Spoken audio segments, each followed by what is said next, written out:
Despite the fact that I've had semi-consistent uploads to this channel, I actually have barely been skating at all. It's simply been, besides absolutely covered with snow since December, it's been freezing. It's just simply much too cold to go out and skate. I can skate, like I think it's 28 degrees right now, 25, but it's been like 15 degrees at noontime for a lot of this winter. So unfortunately, I've been stuck inside.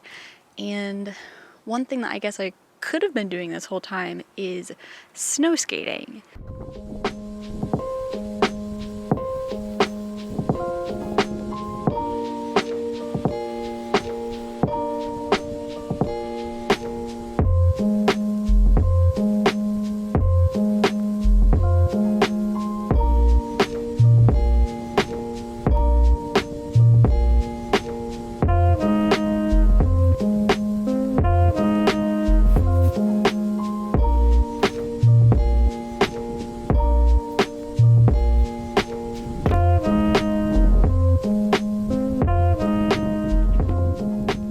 Which brings me to a thought I was having. Once in a while, I'll get a comment on my channel about, oh, I was wondering if this XYZ was worth my time, if it was worth trying and exploring.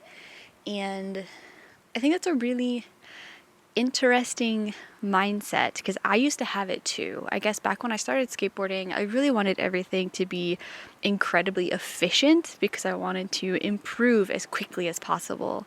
But the more I skate, the better I get at skating.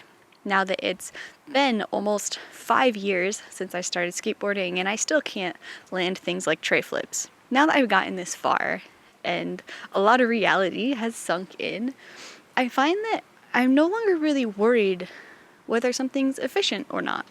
I think our culture in general is a little obsessed with productivity and results. We want to show and get to the results of our effort. We want to land the tricks as quickly as possible. We want to be able to show other people that we did it, that we're doing better, that we're progressing, and we want to do these things efficiently. And of course, we have people on different sides of that spectrum of do it for the love of it, or, you gotta progress every time you go out and you gotta land it or it's not worth it, or, kind of all or nothing, or results or nothing, I suppose it could be. And I wouldn't critique either of those or anything in between. But what I've been thinking about recently, because I can't say I had a very productive snow skate session, I didn't really land many things. I spent a lot of my runs just flattening down the path, and I couldn't get that one little pivot I really wanted to.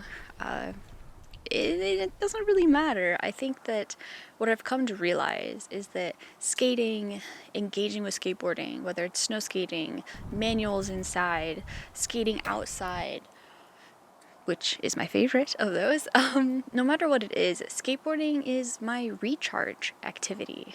Like, it's what I do to relax in an interesting way. I just love it. I feel completely recharged when I'm skateboarding and after I skateboard. Most sessions, I admit, but it's really the thing that fills my cup. And I've been putting off snow skating this year simply because it's been so cold. I've had a very low tolerance for skating in the cold this year, and it did feel good. And I think that's the core of the video, the message I wanted to share today.